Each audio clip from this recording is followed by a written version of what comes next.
Red Dwarf, Infinity Welcomes Careful Drivers by Grant Naylor, Episode 1. Under the plexiglass dome on Mimas, Saturn's fifth moon, the thick air hung heavy with the smells and noises of 100 mingling cultures. People wrestled their way past the blinking neons of casinos and restaurants, the on-off glare of bars and clubs, shouting, screaming, laughing, vomiting. Astros and miners on planet leave going wallet-bulging crazy, desperate for a good time after months of incarceration in the giant space freighters that now hung over the moon's shuttleport. A typical Saturday night on Mimas. Lister flicked on the for hire sign and decided to take the hopper down towards Mimas docks. He slipped the gear into jump and braced himself. The hopper leapt into the air and landed with a spine-juddering crunch 200 yards down Eastern Avenue. As it smacked into the highway, Lister's neck was forced into the hollow at the base of his skull, further aggravating an already angry headache. The hopper's suspension was completely shot to hell. Lister began to wish he'd never stolen it. The man in the navy blue officer's coat and the blatantly false moustache flagged down Lister's hopper and got in. 152nd and 3rd, he said curtly, and pressed the tash, which was hanging down on the right-hand side, back into place. Going to a brothel? Asked Lister amiably. Absolutely not. I am an officer of the Space Corps. He tapped the gold bars on his lapel. And I do not frequent brothels. I just thought, what with 152nd and 3rd being slap bang in the middle of the red light area. Well, you're not paid to think, you're paid to drive. Lister flicked on the hired sign, slipped the hopper into jump, and bounced off to the district the locals affectionately called Shagtown. What's it like? What's what like? Being in the Space Corps? Being an astro? I was sort of thinking of signing up. Were you really? Do you need any qualifications? Well, not exactly, but they don't just accept any old buddy. I doubt whether you'd get in. Lister felt for the fare enhancer button he'd found concealed under the dashboard of the taxi and added a few dollar pounds to the fare. Lister had been trying to get off Mimas for nearly 6 months now. How he'd got there was still something of a mystery. The last thing he really remembered was celebrating his birthday back on Earth. He and 6 of his closest friends decided to usher in his 25th year by going on a Monopoly board pub crawl around London. They'd hitched a ride in a frozen meat truck from Liverpool and arrived at lunchtime in the Old Kent Road. A drink at each of the squares was the plan. In Whitechapel they had pina coladas. King's Cross Station, double vodkas. In Euston Road, pints of Guinness. Pentonville Road, bitter laced with rum and blackcurrant. By the time they'd got to Oxford Street, only 4 of them remained, and only 2 of the 4 still had the power of speech. His last real memory was of telling the others he was going to buy a Monopoly board, because no one could remember what the next square was. There was a vague, very vague, poorly lit memory of an advert on the back of a cab seat. Something about cheap space travel on Virgin's new batch of demi-lightspeed zippers. Something about Saturn being in the heart of the solar system. Something about it being nearer than you think at half the speed of light. Something about 2 hours and 10 minutes. And then a thick, black, gunky fog. He'd woken up slumped across a table in a McDonald's burger bar on Mimas, wearing a lady's pink crimpline hat and a pair of yellow fishing waders, with no money and a passport in the name of Emily Birkenstein. What was more, he had a worrying rash. He was broke, diseased, and 793 million miles from Liverpool. Lister brought the hopper to a crunching halt outside a garish neon sign promising girls, girls, girls, and sex, sex, sex. I understand, said the man in the navy blue officer's coat, surreptitiously regluing his moustache. There are some excellent restaurants in this area. Look, said Lister as he shortchanged the officer. Do you want me to pick you up? He really didn't feel like cruising around for another fare. I don't mind waiting. The officer glanced down the street at the various pimpy types with poorly concealed weaponry under their coats. Fine. I'll wait round the corner. How long will you be? Well, I'm led to believe the Mimean bladderfish is particularly exquisite, and I would be insane if I didn't at least try the legendary inky squid soup. Plus, of course, pudding, brandy and cigars. Say, 10 minutes? Call it 20 to be on the safe side. Lister took the hopper round the corner and saw his fare stride purposefully towards a Mimean restaurant, pause outside, studying the menu, and then turn and walk straight into the building with a neon sign boasting girls, girls, girls and sex, sex, sex. Lister locked the door of the hopper. He was sick of this armpit of a moon. He'd spent the last 6 months trying to get the $800 he needed to buy a shuttle ticket home. So far he'd saved 53, and he was probably going to blow that tonight. Life, thought Lister, sucks. Outside the hopper, 2 pimps were having a minor disagreement about a girl named Sandra. It was brief and, for the most part, friendly. It ended when the severed ear of the taller pimp landed with a soft, wet plop on the hopper's windscreen. Lister looked at the hopper clock. 40 minutes since the man in the blue officer's coat had gone for his meal. He slipped his taxi driver's nightstick up the arm of his jacket, stepped over the body of a dead one-eared pimp, and dashed towards the building with the girls, girls, girls sign. The man with the false moustache was sitting in a jacuzzi, having a heated conversation with a member of staff. I want my money back. Absolutely, sir. This has never happened before. She nearly pulled the damn thing off. There was a slight circuitry problem. She wouldn't stop. It was like being trapped in a milking machine. Well, if sir would care to make another choice at the expense of the management... Are you insane? It'll be out of commission for at least 12 months. If you hadn't heard my screams... He looked up and saw Lister for the first time. There was an extraordinarily long pause. You know, he continued, pretending he hadn't seen Lister, I don't think this is a restaurant at all. I haven't seen so much as a soupçon of the spicy bladderfish for which Mimas enjoys such a splendid reputation. I thought it was a bit strange the way you insisted I take off my clothes and wear this skimpy towel. In fact, if you want to know what I think, I don't think this is a small bijou eatery. I think it's a smegging brothel. The officer continued his protestations of innocence all the way back to the docks. The hopper lurched to a halt outside the shuttleport hopper rank. Lister's fare climbed painfully from the cab. Look, Space Corps-wise, I'm pretty much of a high flyer. And career-wise, he looked around, it might not be such an A1 wonderful idea if this little adventure were to go any further. Lister held out his hand, and the man pressed $1 into his palm and winked. Go on, enjoy yourself on me. Lister let him limp up to the automatic doors in the docking port before he leaned out of the window and shouted, Hey, whoremonger! The man raced back. Keep your voice down, for mercy's sake, people can hear. You made a mistake. Instead of $100 pound tip, you've only given me a $1 pound tip. Right, said the officer, extracting a brown leather purse. It's a dirty world, and I suppose I'm going to have to pay the toll. He handed over a stale-smelling note. You're very kind.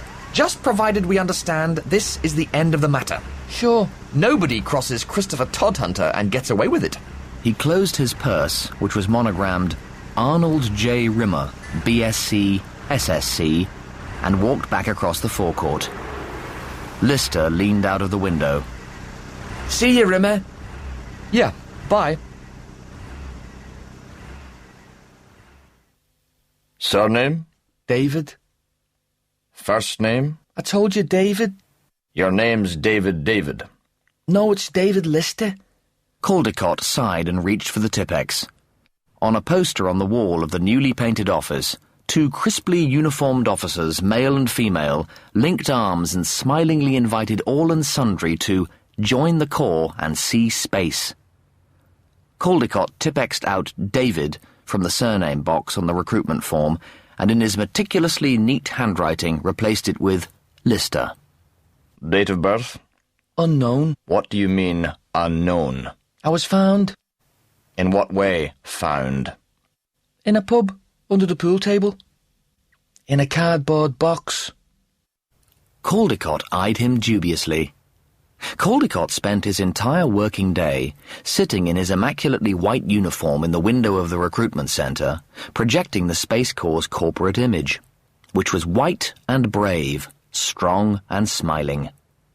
Once the suckers had signed up, they'd learn the truth soon enough.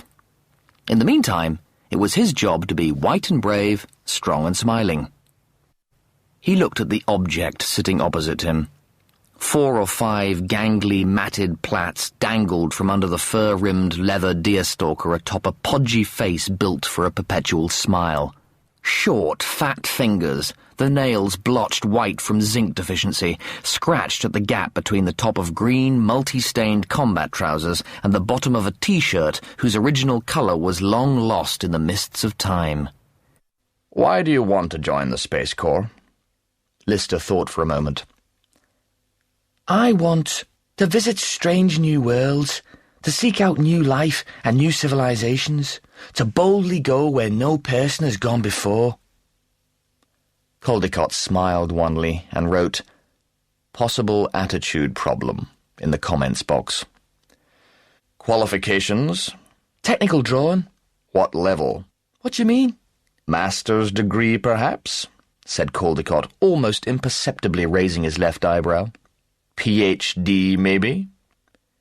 GCSE. Caldecott wrote, 1 GCSE technical drawing. It doesn't really count that, though, does it? Lister picked at a flap of rubber hanging from the sole of his boot. Why not? I failed. Caldecott took out the Tipex again and obliterated the word possible. If you'd just like to read this through and sign what I've indicated. Lister cast his eyes over the conditions of employment. He was signing up for 5 years, 5 long years. When he got out, he'd be pushing 30, an old man. Ha! Want a bet? He wondered why he hadn't thought of this before. Join the Space Corps, get on an earthbound ship, and as soon as he got home, thank you good night. Lister David, AWOL. He signed and pocketed the pen, including its metal chain and holder. Okay, said Caldecott. You'll have to enter at 3rd technician level.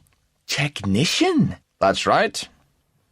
A 3rd technician's duties basically consisted of making sure the vending machines didn't run out of chicken soup, and 1,001 other tasks considered too menial for the service droids.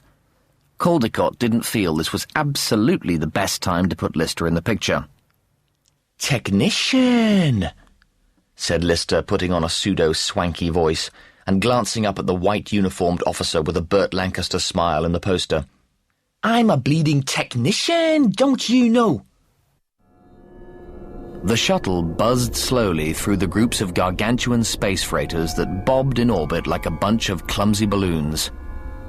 Lister's window was filled with red. And red. And red. He couldn't see where it started, and he couldn't see where it finished. But it was big. No, it was big.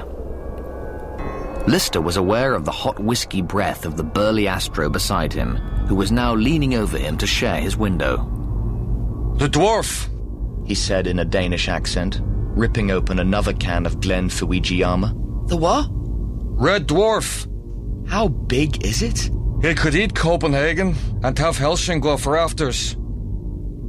Lister accepted a belt from the whiskey can, and they swapped names. It's got to be 5 miles long. Something like that, said Peterson. And God, is it ugly? Ugly as my mother. First trip? Lister nodded. Been on Mimas long? 6 months. It's a bit of a dump, right? It's a lot of a dump. Wait till we get to Triton. Triton's okay. Triton? Lister's brow furrowed. We're going to Earth. Sure we're going to Earth, but first we've got to go to Triton to get the ore to take to Earth. Lister closed his eyes. Where's Triton? Round Neptune. Oh, Neptune, right. He took a swig from Peterson's nearly empty whiskey can. Where's Neptune? From here? Peterson took out a calculator. I'll tell you exactly. He punched a lot of numbers into the machine. It's 2,707,000,000 miles away. Lister sighed like a burst tire. How long is that going to take? Oh, say, 18 months. 18 months, not counting customs. And Triton Immigration Control is the son of a bitch. It's worse than New York. 18 months? Then 12 months mining. 12 months mining? Then 2 more years to get back to Earth. 4.5 years? It's an old ship. It only does 200,000 miles an hour. 4.5 years? He turned and looked out of the window as the shuttle ducked into the trench cut deep into Red Dwarf's back. 4.5 years?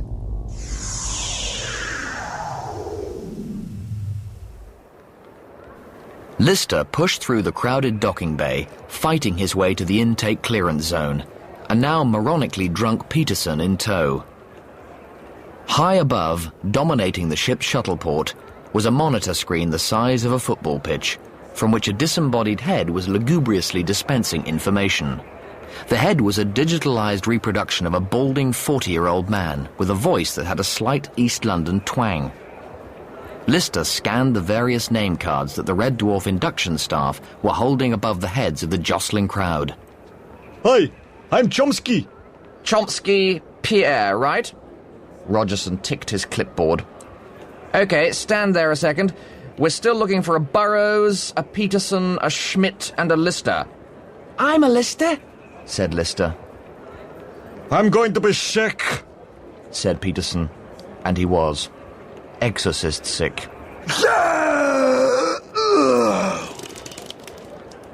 He smacked his lips and wiped his face with the back of his sleeve. That's better. 2 scutters, claw-headed service droids which looked like miniature amputee giraffes on motorized bases, swept into view and cleaned up the mess.